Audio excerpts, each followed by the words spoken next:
Surat cyber crime ટીમે કતારગામના કરોડોના cyber fraud રેકેટમાં વધુ એકની પાટણથી ધરપકડ કરી તપાસના ચક્રો ગતિમાન કર્યા હતા. સુરત સાયબર ક્રાઇમ ટીમે ₹800 કરોડના સાયબર ફ્રોડ કેસમાં વધુ એકની ધરપકડ કરી તપાસ તેજ બનાવી છે. જેમાં કરણ ઉર્ફે દ્વારકેશ દેસાઈની સાયબર ક્રાઇમ સેલે પાટણથી ધરપકડ કરી હતી. કતારગામમાંથી અગાઉ કરોડોનું સાયબર ફ્રોડ રેકેટ ઝડપાયું હતું.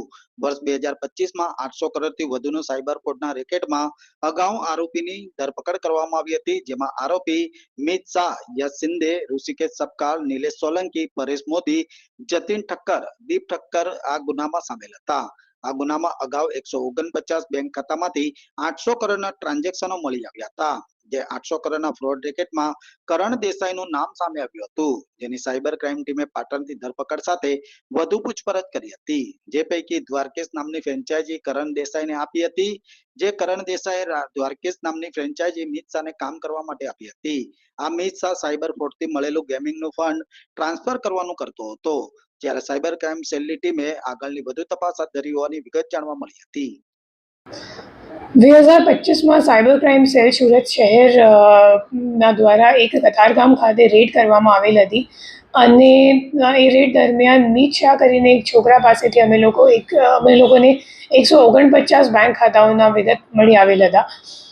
એ તમામ બેંક ખાતાઓમાં 800 કરોડનું ટ્રાન્ઝેક્શન્સ મળ્યું હતું અને એની સામે 400થી વધારે NCCRP કમ્પ્લેન્ટ પણ નોંધાયેલ હતી.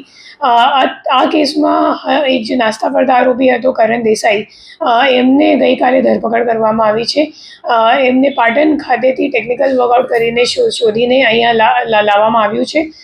જે કરણ દેસાઈ છે એ ખરેખર લિયો પે 195 કરીને એક ગેમિંગની ફ્રેન્ચાઇઝી હતી. એ જતીન ઠક્કર જે મુખ્ય આરોપી છે આ કામનો, એમના પાસેથી એમને ફ્રેન્ચાઇઝી લીધી હતી અને આ ફ્રેન્ચાઇઝીમાં કામ કરવા માટે પછી મિત શાહને આપેલું હતું.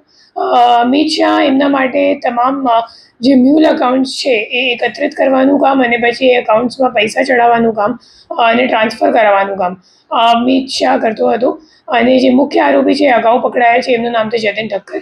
આ ગુનાના કામમાં કરણ દેસાઈ સિવાય અગાઉ 7 આરોપીને ઝડપી પાડવામાં આવી ચૂક્યો છે.